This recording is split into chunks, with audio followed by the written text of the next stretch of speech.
스펄전 목사님, 유명한 목사님이시죠. 그분이 대학을 세워서 신학생을 많이 가르쳤습니다. 그래서 그분이 강의 시간에 학생들에게 그저 툭하면 설교 연습을 시켰어요. 갑자기 학생들에게 본문을 주면서 나와서 앞에서 그 본문 가지고 설교하라 그렇게 시킨 적이 많았답니다. 어느 날 한 학생이 그렇게 부름을 받아서 앞에 나왔는데요. 그때 목사님이 주신 설교의 본문이 삭개오 그 기사를 가지고 설교하라 그랬습니다. 갑자기 불려서 앞에 나갔으니까 학생이 어떻게든 해야 하니까 머뭇머뭇하면서 설교를 시작을 했습니다. 삭개오는 키가 작은 사람이었습니다. 그리고 저도 키가 작습니다. 삭개오는 나무에 올라갔습니다. 그리고 저도 오늘 이 자리에 올라왔습니다. 삭개오가 나무에서 내려갔습니다. 그래서 저도 내려가렵니다. 그랬답니다. 그리고 내려가 앉았답니다. 얼마나 대단한 분이세요. 아마 제 짐작컨대 이분은 다음에 정말 위대한 종이 되었을 것이 틀림없다. 이 정도의 배포라면은 하나님 손에 쓰임받을 때 뭐가 부족함이 있겠나 싶습니다. 사실 모든 목사님들의 평생의 숙제가 설교지요.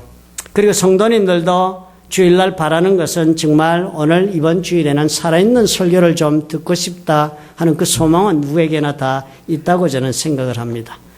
홍수가 나서 세상에 물이 범람을 해도 그럼에도 불구하고 물은 온 천지에 있는데도 불구하고 홍수가 나 있죠. 마실 물이 더욱 귀해지는 것처럼 온 세상이 말씀을 들을 기회로 충만해 있습니다. 어디서나 우리는 하나님의 말씀을 들을 수 있는 기회가 있고 다양한 주의 말씀을 설교하는 분들의 이야기를 들을 수가 있습니다. 그렇지만 여전히 많은 분들이 진정한 하나님의 말씀에 목이 말라 하고 있는 것도 우리가 확실히 보는 그런 현실인 것입니다.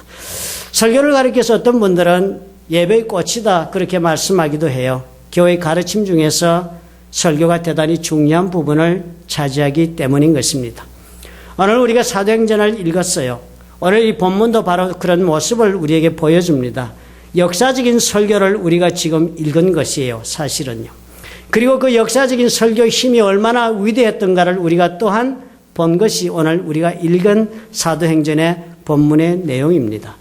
120여 명이 성령으로 충만해서 길거리로 뛰쳐나가서 그리고 자신들의 출신지에서나 사용하는 그런 외국어인데도 불구하고 이 120명의 성도들이 그런 자신들의 고향의 말로 말하는 모습을 보고 모든 사람들이 놀라고 말았습니다. 있을 수 없는 일이 벌어지고 있으니까요. 모두가 다 놀라서 한마디로 한 목소리로 말을 했습니다. 사도행전 2장 11절에는 그것을 이렇게 적었어요. 우리가 다 우리의 각 방언으로 하나님의 큰 일을 말함을 듣는도다. 그러니까 이 성령의 불을 받아 이 사람들이 방언으로 얘기한 그 모든 내용들이 다 오늘 보니까 하나님의 큰 일에 대한 증거를 그들의 고향말로 그들이 들려준 사건이 된 것입니다.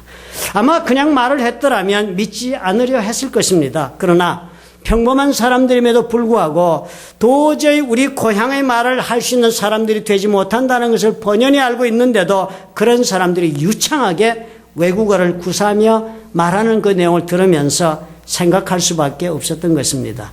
이건 사람의 일이 아니다. 분명히 하나님이 하시고 계신다.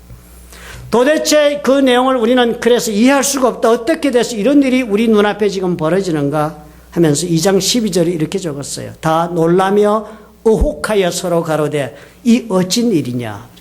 도대체 이게 무슨 뜻이냐. 도대체 이 일이 우리에게 무엇을 지금 말하고 있는 것이냐. 그런 생각 속에 서로가 혼란에 빠진 것입니다. 이해가 되지 않으니까. 그러자 베드로가 그들 가운데서 일어서서 큰 목소리로 설교하기 시작했습니다.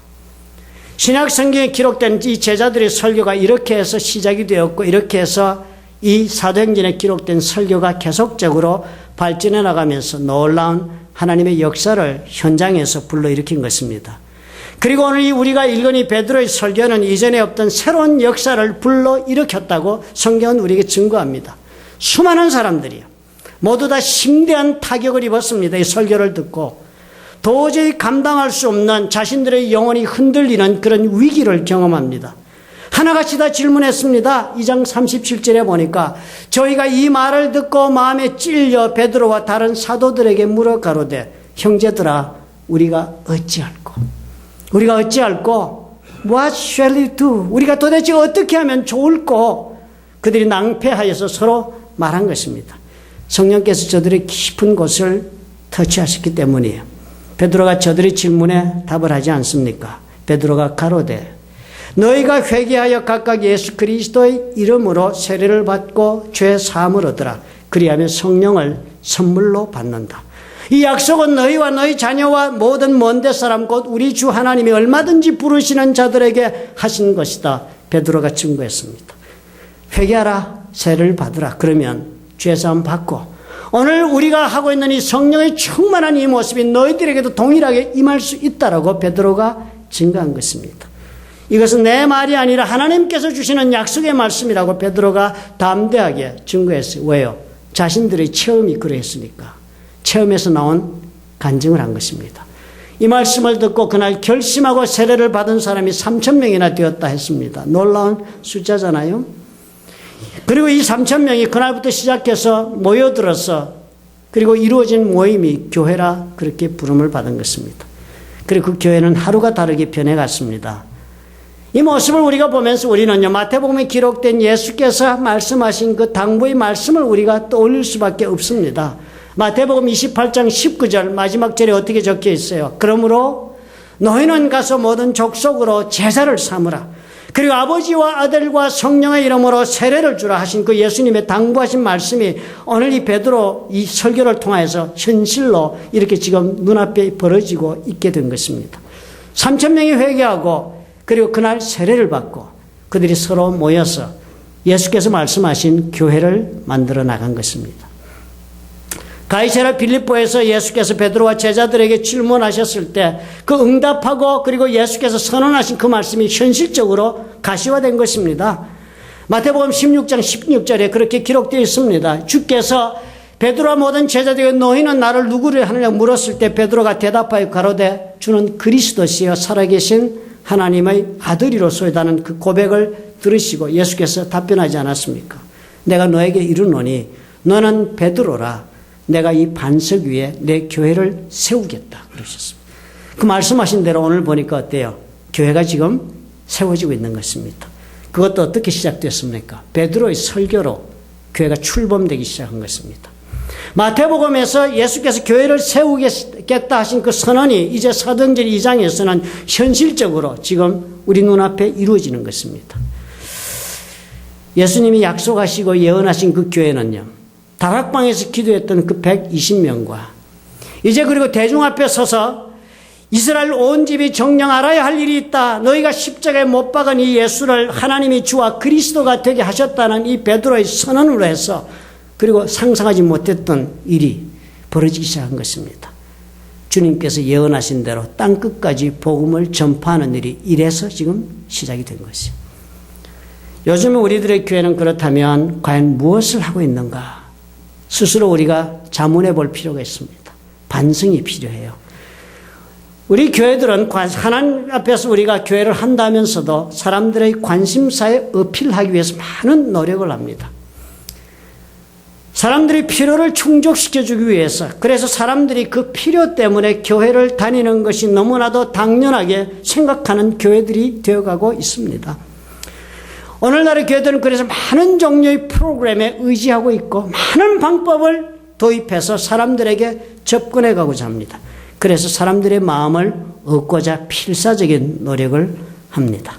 소그룹 운동을 통해서 하기도 하고 또 서로 나누는 삶을 우리가 하기도 하고 그리고 또 예배를 우리는 서로가 정말 접근하기 쉬운 그런 문화적으로 쉽게 접근할 수 있는 형식으로 우리가 바꾸기도 하고 음악을 도입하고 연극을 도입하고 그래서 사람들에게 대중적 친근감을 주고자 노력합니다.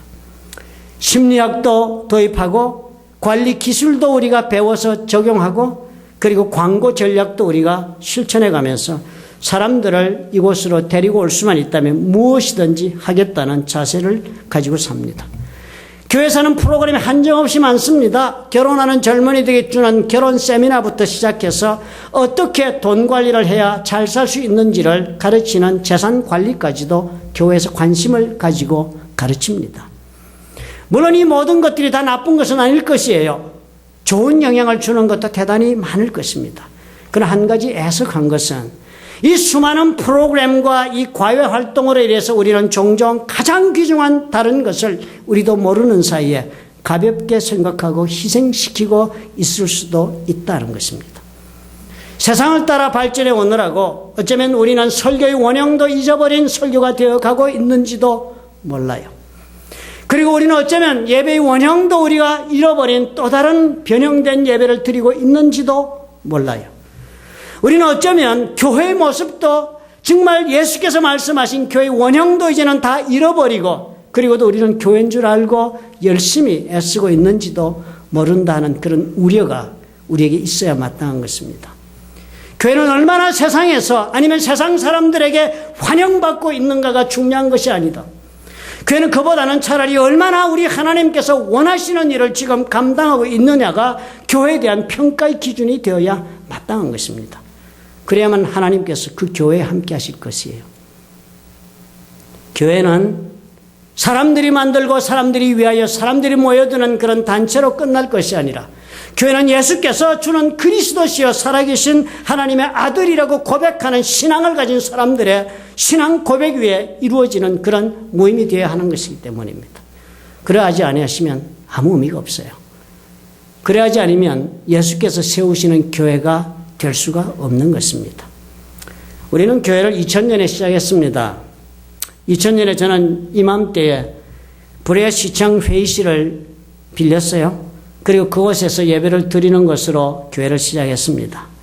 그 이후로 벌써 15년의 세월이 갔습니다. 매주일 저는 설교하고 그리고 시간이 날 때마다 성경 공부하며 그리고 열심히 교회를 세우려고 노력하며 우리가 이 길을 걸어왔습니다.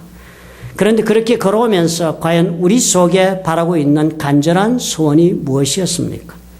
우리가 간절히 바라는 것이 있었다면 그것은 우리 교회는 무엇보다도 이 초대 교회들처럼 성령께서 함께 하시는 교회가 되어야 하겠다는 것이었습니다.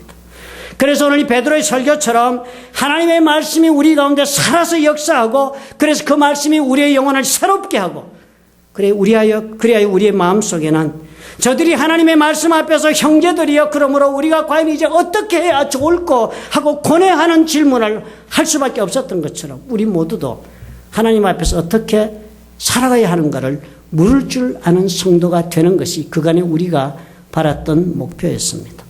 그래서 어떻게 해요? 성령께서 다스리시를 고대했습니다. 그리고 그래 성령께서 다스리는 교회가 이루어지기를 우리가 갈망한 것입니다. 오늘 우리가 이 베드로의 설교가 있는 이 교회의 모습을 보면서 우리가 한 가지 배울 수가 있겠다. 이대로 하면 되는 것이다. 성령께서 운행하시는 교회를 우리가 간절히 원한다면 그 어느 곳에서의 해답을 찾을 것이라 바로 여기에서 우리는 배울 수 있다 하는 것을 확실히 보는 것입니다. 무엇보다도 오늘 우리는 한 가지를 다시 확인하게 돼요. 성령께서 쓰시는 교회, 성령께서 다스리시는 교회가 되려면은 교회 모든 말씀과 성도들이 복음에 충실해야 한다는 것입니다. 우리 모두가 복음으로 살겠다는 결의가 있어야 해요. 무엇을 가르치고 무엇을 배우고 무엇을 말하는가에 우리가 주의를 기울여야 하는 것입니다. 오늘 베드로의 설교를 한번 관찰해 보십시오. 베드로는 오직 한 가지 점에 매달렸습니다. 오직 그런 말하기를 예수 그리스도가 누구신가? 그리고 그 예수님은 왜 죽었던가? 이것이 베드로의 설교의 모든 내용입니다. 그리고 이 주제는 그 후로도 모든 사도들의 설교의 주제가 되어서 사도행전에서 반복되고 있습니다. 사도 바울도 그랬습니다. 다메섹으로 가던 중에 부활하신 예수님을 직접 대면한 다음에 바울이 최초로 입을 열 때 이 말했습니다. 즉시로 각 회당에서 예수의 하나님의 아들이심을 전파했다고 그랬습니다. 또 사도행전 11장 20절에는 그랬습니다. 그 중에 구브로와 구레네 몇 사람이 안디옥에 이르러 헬라인에게도 말하여 주 예수를 전파했다고 그랬습니다. 이제는 그러니까 시대가 발전해 가면서 교회가 발전해 가면서 안디옥까지 교회가 생겨지니까 그때부터는 시작해서 사도들만 예수님이 누구신가를 전한 것이 아니라 온 성도들도 다 예수 그리스도가 누구신가 그가 우리 삶의 주가 되는 것을 전파했다고 그랬습니다. 왜 죽으셨던가? 왜 사셨던가? 그래서 무슨 일이 있었는가를 일반 성도들도 전하는 교회가 되었다 하십니다.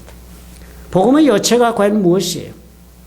예수 그리스도께서 우리를 살리셨다는 그 이야기 과연 무엇입니까? 예수 그리스도가 하나님의 아들로 이 땅에 오셨다는 것. 그리고 그 예수는 우리의 죄 때문에 죽으셨다는 것. 그리고 죽으신 것으로 끝난 것이 아니라 부활하셨다는 것. 그래서 우리 삶의 구세주가 되고 그래서 그 예수를 믿는다는 것은 예수님이 나의 삶의 주인이 되어 나를 다스린다는 것. 이것이 복음의 전부입니다. 그래서 그것이 교회 설교의 중심이 됐습니다.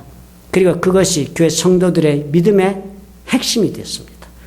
그리고 이들은 모두 다 그 말씀에 따라서 복음을 자신의 삶에 그대로 받아들인 자의 다른 모습을 보이면서 그런 은혜의 삶을 살아갔다고 성경 기록합니다.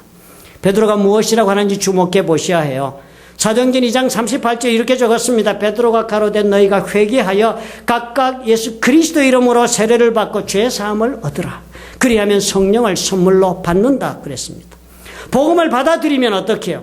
하나님께서 복음을 받아들인 자에 성령으로 임하셔서 그 삶을 인도하신다고 약속하시고 그것이 우리 삶 속에 일어난 것처럼 지금 여러분에게도 일어날 수 있다라고 베드로가 증거한 것이 그 설교의 내용이었습니다. 교회가 사람의 힘과 사람의 사상과 지식으로 운영되면 무슨 유익함이 저와 여러분에게 있겠습니까? 교회가 왜 성령의 역사하심 속에 귀하게 쓰임받지 못할까? 우리 고민해 보아야 합니다. 여기에 그 비결이 보이네요. 전하는 말씀, 듣고 실천하는 성도의 삶이 온통 복음에 초점이 가 있다는 것입니다. 죄된 우리 자신과 예수 그리스도의 그 십자가의 은혜로 우리가 사함받고 오늘을 산다는 삶의 자세, 복음으로 사는 사람의 모습이에요. 오늘도 우리가 이 말씀을 보고 스스로 자신을 새롭게 할 줄 압니다.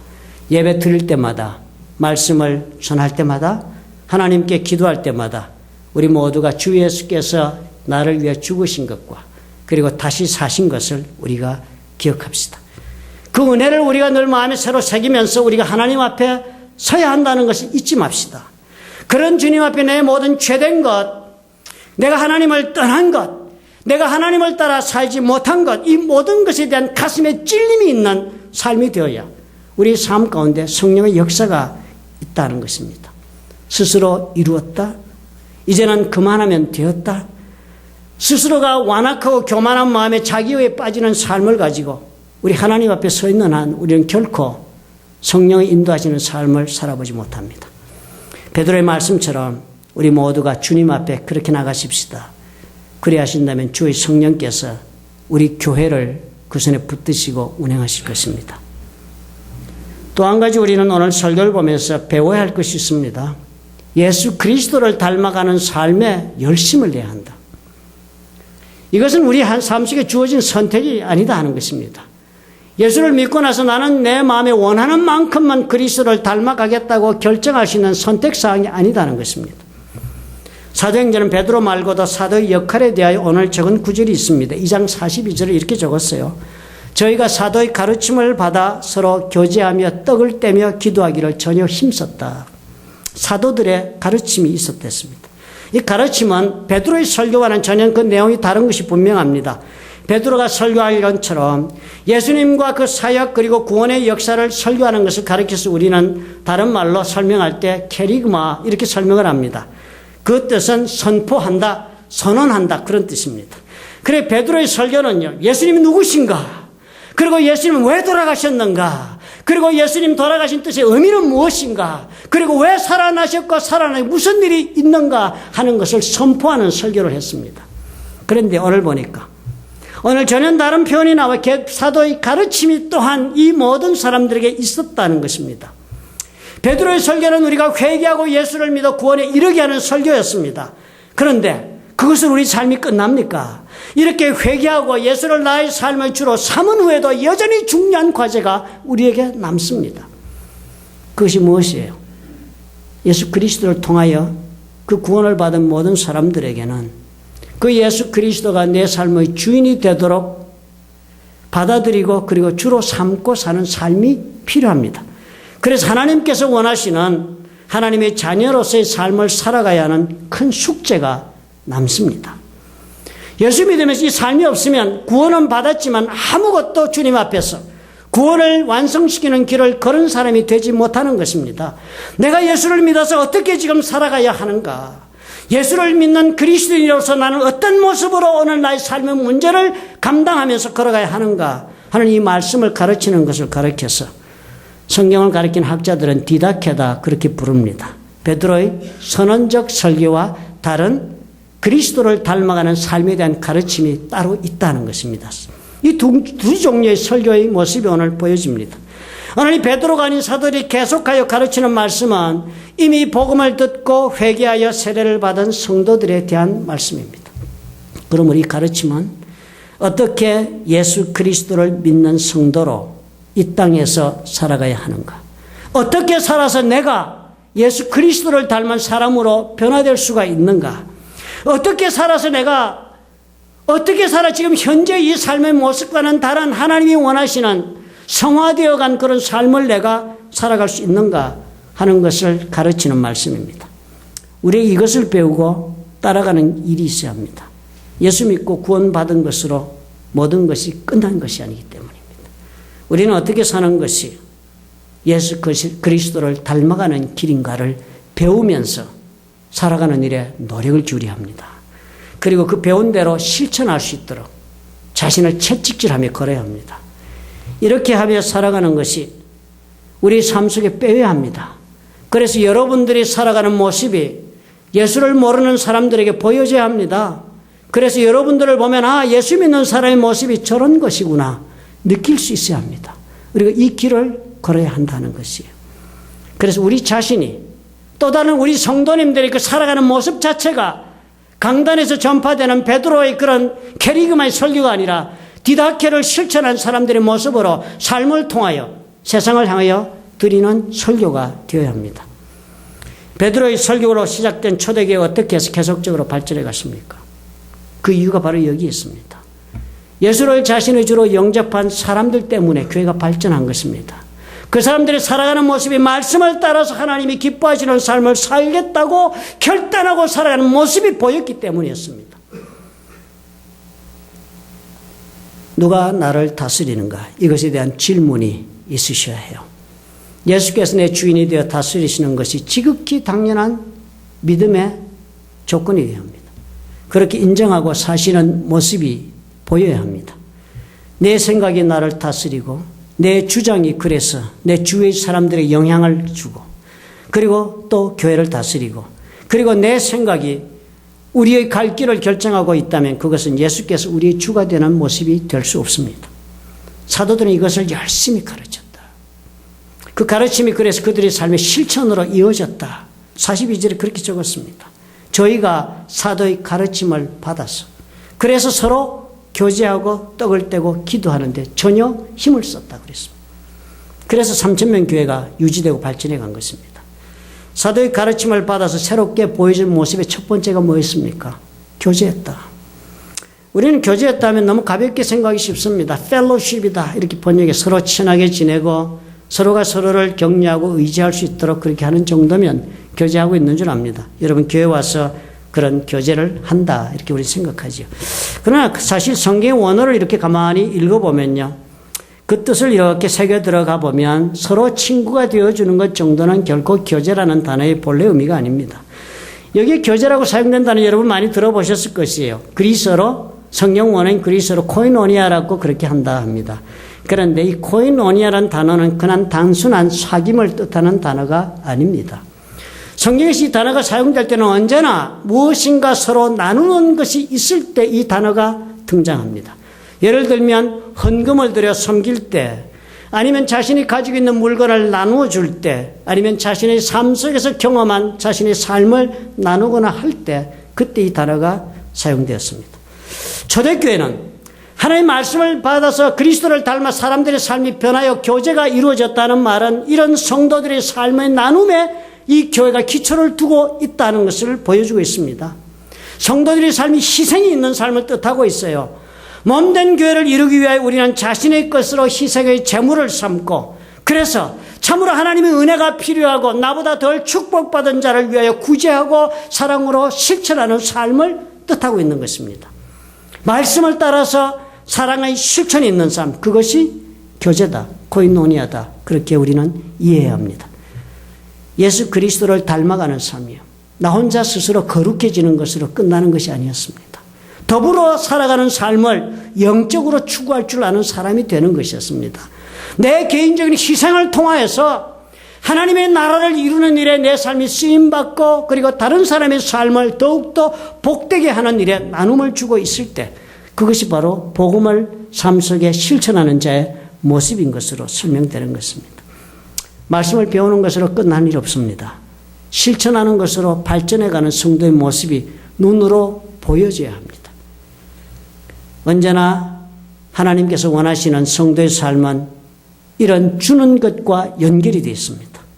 우리가 정말 진정으로 하나님의 말씀이 내 삶 속에 살아 표현되기를 원하신다면 우리는 나눔의 삶, 희생의 삶을 자원하셔야 해요.